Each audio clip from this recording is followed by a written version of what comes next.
డబ్బు ఉందా లేదా అని మాత్రం చూస్తాను. ఇప్పుడు దాని పర్పస్ ఏం చెప్తాను నేను అదే అంటున్నా. డబ్బు విషయానికి వచ్చేసరికి 100% డబ్బు ప్రభావితం చేస్తుంది, నేను కాదంటలేను.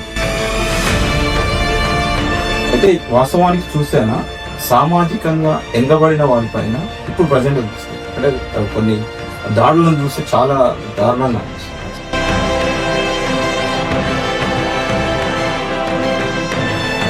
అధికారానికి దూరంగా ఉన్నటువంటి వాళ్ళ మీద దాడులు అనేటువంటి జరుగుతాయి. కానీ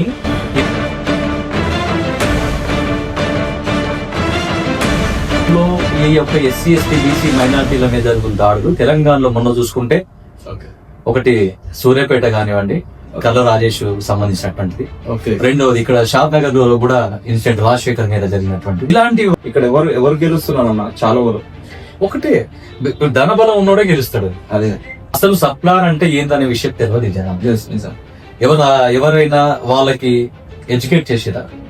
సప్లాన్ అంటే ఎస్సీలకు ఉంటుంది, ఎస్టీలకు ఉంటుంది, దాని మీద నిధులు ఉంటాయని చెప్పేసి ఏ ప్రభుత్వం అయినా డిస్ప్లే వేసి ఎంఆర్ఓ ఆఫీస్ దగ్గర, ఎండిఓ ఆఫీస్ దగ్గర ఒక మంచి డిస్ప్లే వేసేసి వాళ్ళకి అవేర్నెస్ కల్పించే ప్రోగ్రామ్ ఎప్పుడు చేసేదా?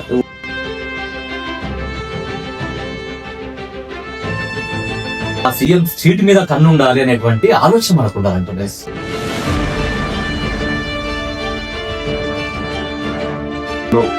తెలంగాణలో డాక్టర్ ఆర్ఎస్ ప్రవీణ్ కుమార్ గారు ఈ బిఎస్పీలోకి వచ్చిన తర్వాత ఒక ఉద్యమంలో సాగినటువంటి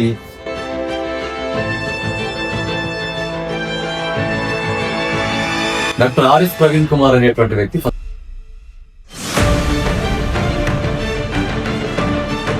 తెలంగాణలో విద్యా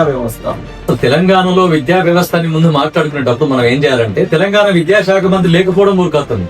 దేశ మూల అన్ని మొత్తం మార్చేటువంటి యొక్క వ్యవస్థ అంతా ఒక విద్యలో ఉంటుంది.